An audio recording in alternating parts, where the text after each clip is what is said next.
if you got to make a decision, if there's a decision to be made, if you have to use a chemical or something like that, Yes. because you can't swap from one system to another overnight, so it's a case of weaning a system off, and so you'll be cutting back your chemicals wherever you can, but also making the right decisions, you know, which are the most harmful chemicals, which are the least harmful chemicals to soil life, and you slowly start to turn the situation around. So you see soil life as like the most important thing, is it? Or Oh, absolutely. Yeah. Okay. We're trying to, from our perspective, as a risk management tool it is, because one, there's the extra moisture holding capacity from the increased root growth that we've been getting with encouraging, I guess, the soil microlife and around the roots in particular, and that nutrient cycling for trying to reduce your input costs of fertilisers and so forth. By having a good biological soil food web under the soil working for you, that nutrient cycling can happen, and then you're not requiring so much of the external inputs to get your plant to grow well and to grow healthily. So You'll find that there's something working for you without having to a lot of cost. so you're sort of implying that taking a more biological approach is actually more economical, or you mentioned it's less risk. That could be more economical, just the fact that there's less risk, because less risk actually is the cost. There's a cost factor to risk.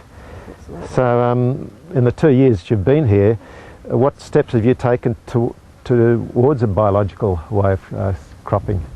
Yeah, well, just while you're on risk there, you know, to survive in farming these days, your risk factor is, you know, you've really got to just be watching, as everyone knows, that risk all the time. When you're putting a lot of acres in, and the costs, you've just got to minimise that risk all the way along. You just can't be going putting everything up front, because you can go down in a big hurry, because you can burn a lot in one season, if it turns out.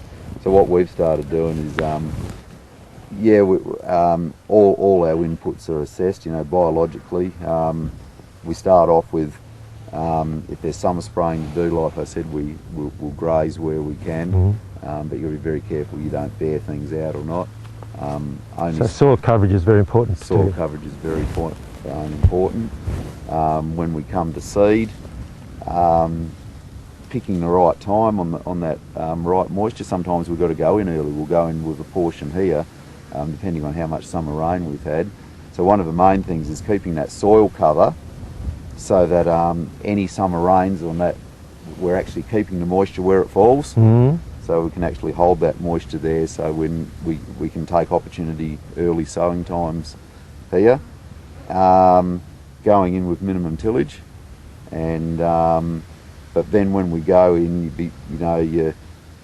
your soil, keep cutting back out the soil activated chemicals, your SUs, and also what fertilisers, what nutrients you're going to put on. Everything that you put actually into that ground is not to be dehydrating to the soil. You know, you don't want high phosphoric acids and things like that going to the soil, which has a dehydrating effect.